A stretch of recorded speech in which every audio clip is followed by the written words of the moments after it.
We're talking Fear Street Prom Queen today. Yes, it was my idea. Currently available on Netflix. And Yeah. if you caught last week's episode, you may have caught some hints that I was maybe trying to persuade Gene to maybe That's not do this movie. But we're It's doing like, why it. not? It's a big franchise, R.L. Stine. It's on Netflix. It's widely available. It's clearly horror. And Yeah, so, I mean, teen horror, it's like, my eyes roll just a tiny bit. But it's just popular. Let's just do it. And so the moment of truth is upon us. Gene, where are you at with Fear Street Prom Queen?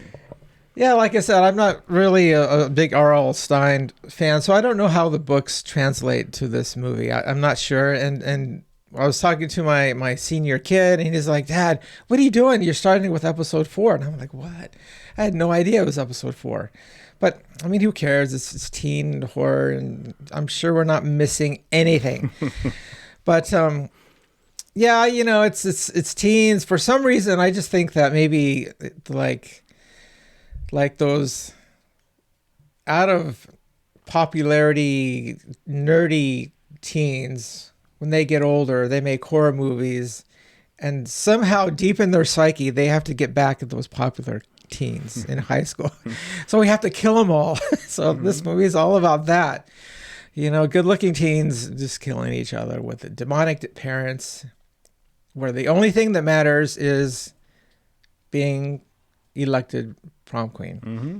Yep. So there are hints to the episode to Scream, like people dressing in costumes, and you think there's one, it turns out there's another. I was a little surprised at this, I have to say, because all that's like bubblegum-ish for sure. But then some of the I'm just going to say some of the kills were like, oh my gosh. The paper cutter. Yeah. It's like, that's not bad.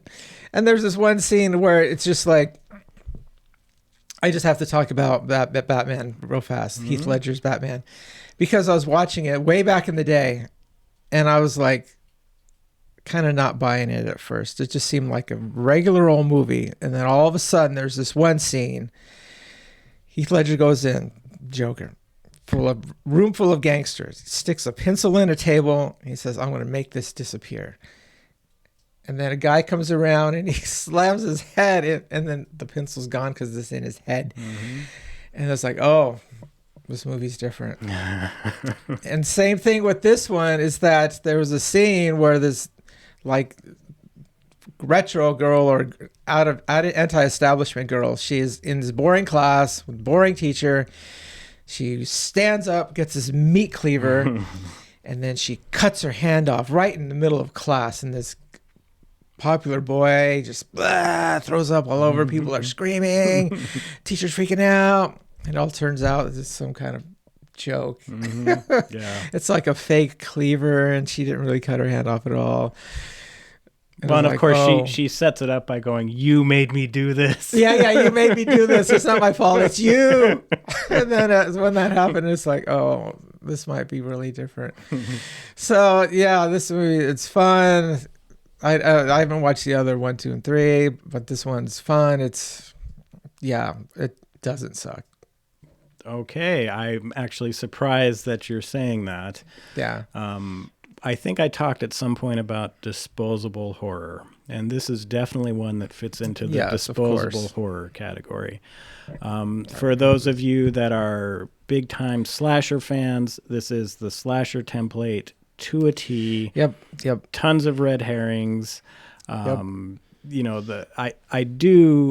do make a critical mistake partway into this movie where they do reveal that there actually is 2 killers. That should have waited until the very, very end to do that, because that would have been more in line with your traditional slasher motif. Like in Scream, they waited till the very end. Yeah. Right. And just, so if you're a big time slasher person, this is definitely going to be in that category of lesser slasher, right? There's the really big time ones like My Bloody Valentine, Friday the 13th, Graduation Day, etc. This one's more in the Sweet 16, the mutilator category, where there's a few. We haven't reviewed that one. No, there's a few cool scenes, like the paper cutter scene is just completely awesome. I didn't know a paper cutter could do that. Yeah, well, my wife didn't cut her hand off, of course, but she cut her finger one time and really messed us up. She didn't cut it off, but she really did. She ripped take it off like a tip? She got a big piece gone and ouch, all this stuff. But anyway.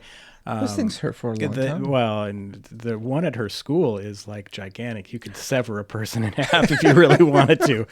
So if you've ever wondered what sort of damage you could do with a paper cutter, it's on full display in this movie. Yes. So yeah, some of the gore effects are pretty cool. Yes. And that's surprisingly so. That's really what keeps this going, because a slasher film, it's really, every 5 to 8 minutes you have to have some gore scene, some horrible kill, and that's kind of what this movie does. Yep.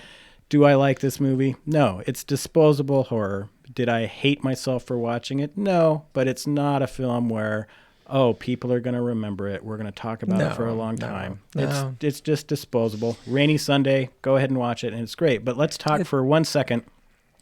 The other 3 movies, you actually started with, quote unquote, the worst one. Because really? This one is just not in line. So you've seen 1, 2, 3. Yeah. So the other 3 are all intimately tied together. They tell a singular story spread out over many, even a century at one point with the third one. This one is the first one they've done outside of that storyline, but it's still within the same continuity as far as Sunnyvale, or I can't remember the name of the town. Yeah. Shadyville or whatever the town is. Shadyville has a past. Right. They keep referring to Shadyville's past. And so it alludes to some of the things that have been occurring in the town. But those are all from the first 3 movies. And this one, the fact that you did not see the other 3 does not matter with this one, because it's kind of just set. Alone. Yeah, it's set in the same area and location, but it has nothing to do really with the other 3. But at the end of the day, I just, I certainly can't recommend this. I'm also not telling you not to see it, but be aware that it's not a high quality film. There's some decent gore. That's about it. If you like, it reminded me a lot of Prom Night, the 80s Jamie Lee Curtis slasher, because they have this elaborate dance sequence that's just kind of in there. Where did that come from? Right, and so it's just kind of a weird little movie that's disposable. Yeah, it really was kind of that. We're going to have a dance off all of a sudden. Yeah. But I think if go along with your comment, I think a lot of horror falls into what you just said, to use your phraseology, that disposable category. Mm-hmm. I mean, a lot of it falls into that. You watch it, you get that visceral thrill, I guess, and then as soon as you're walking out of the theater, or you're watching on Netflix at home, I don't know, turn on ESPN or something. I don't know, whatever you do after you watch a movie, but and then you move on, your life moves on. I was, that was fun. Like even like Terrifier 3. No. Terrifier 3 is an absolute classic. So equal sign there. No. If you talk about disposable horror, no, they are both in the same category. Absolutely, positively. No. Terrifier 3 is one of the high-end slashers. Absolutely high-end. Way up there with the pantheon of champions. Your Friday the 13th and stuff like that. My Bloody Valentine, the uncut version of My Bloody Valentine. Terrifier 3 is beautiful. It knows what it's doing. It knows what the audience has come there to see. And this Fear Street Prom Queen is not that. I would say this movie has much better plot than Terrifier 3. Terrifier 3 is just one thing. It's just blood and guts. But this movie, to a lesser extent, has blood and guts. There's intestines spilling out in this movie. And so... Although I love that effect where the actress is obviously holding the prop intestines up on right, it. It's not her. Okay, let go of your hand so it falls out. Right. Oh, you could stand and hold in your intestines. Sure, but you could. But she wasn't doing a very good acting job there. It was so obvious she was holding the fake prosthetics. But yeah. But my point is the kind of disposable horror, like your. You said Terrifier 3 is, because when Terrifier 3 is over, maybe you talk about it with your friends a little bit, then 5 minutes later, you're moving on. No, you are not. Yeah, you are. No, yeah, no. You are. Everybody knows what I'm talking about. Everybody knows what I'm talking about. But I will point out, though, my favorite moment in this film is actually a 12-second sequence. Just 12 seconds? Of Phantasm 2. So they go to a movie theater. They do show. And they're watching Phantasm 2. I kind of knew you were talking about that. Yeah. Which was kind of a cool scene. Yeah. And, well, yeah. And, we should maybe do Phantasm 2 at some point. We talked about Phantasm, but have never talked about Phantasm. Yeah, you did Phantasm with, I think I was out on vacation. No, you were here. I did Phantasm? Yeah, you didn't like it. You see, it's disposable. Because do I have a memory in my head of watching Phantasm? I have none. Yeah. It's like and again, 5 minutes after I watched it. Clearly not a disposable horror film. But I liked that where because it's set in 1988. And so they were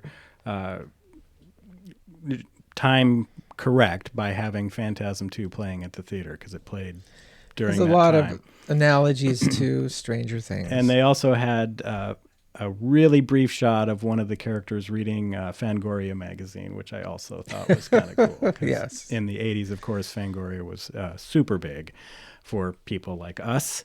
And so that was neat to see. But not around anymore. I'm not a Fangoria.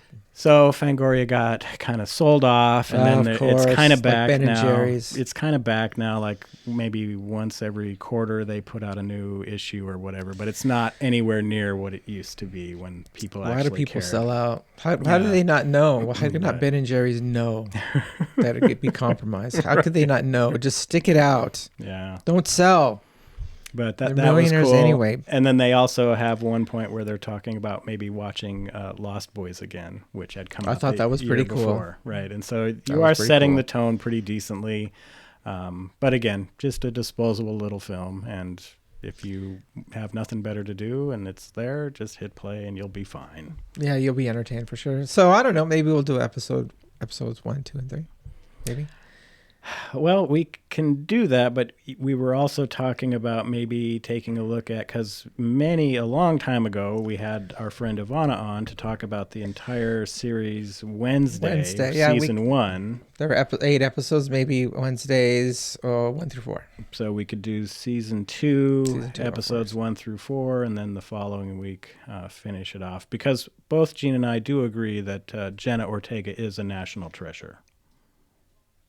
I don't know if I agree with that. Oh, darn it. Okay. I don't know. I'm not going to go there. Yeah, she's cool and everything. Yeah. She has great roles for sure. She is not a national treasure. Not a national treasure? Oh, all right. Well, we'll see. But she's cool. We'll see what you think after Wednesday season 2. Okay. I'm pretty confident the words national treasure will not automatically come. I don't remember. America's Sweetheart, will that? No. Anything further to say about Fear Street Prom Queen? No. Yeah. No. Disposable horror. It's not going to ruin your day if you watch it. But I think the phrase doesn't suck is apropos here. So I'll use that phrase. If you want some gore, it's there for you. And so it's not going to ruin your day. Yeah. It's not going to make your day better either. It's not like Terrifier 3 where you were like, yes. Yeah. Again, like you're going to, moments after watching it, you're going to forget about it. Whereas, like super good horror, really good horror, it kind of messes you up. It disturbs you. It makes you think about it maybe even for a long time. When I say a long time, I think, days, weeks even, and there are horror movies out there that are like that. Oh yeah. So, but this definitely does not touch this on any category. No. And it's kind of sad though. I think some movies try to do that, like that latest movie that we reviewed about weapons. I think it tries to do that, but it just no. Yeah. No. The less said about that one, the better, I think. Yeah. And it's really kind of faded away. It has. It's kind of a big deal for a minute, and then it's kind of just, gone. Off the radar. Anyway, we're going to be a little more mellow next week because it's Wednesday season 2, episodes 1 through 4. So I don't think anything too horrific and crazy is going to happen in that. So I don't think it's going to mess us up for life. Probably not. Yeah, all right. But I'm sure it'd be very entertaining. So again, watch the show, make comments. Yep. Tell us what you think. For sure. We'll catch you next week. Thanks for tuning in. Bye-bye. Bye.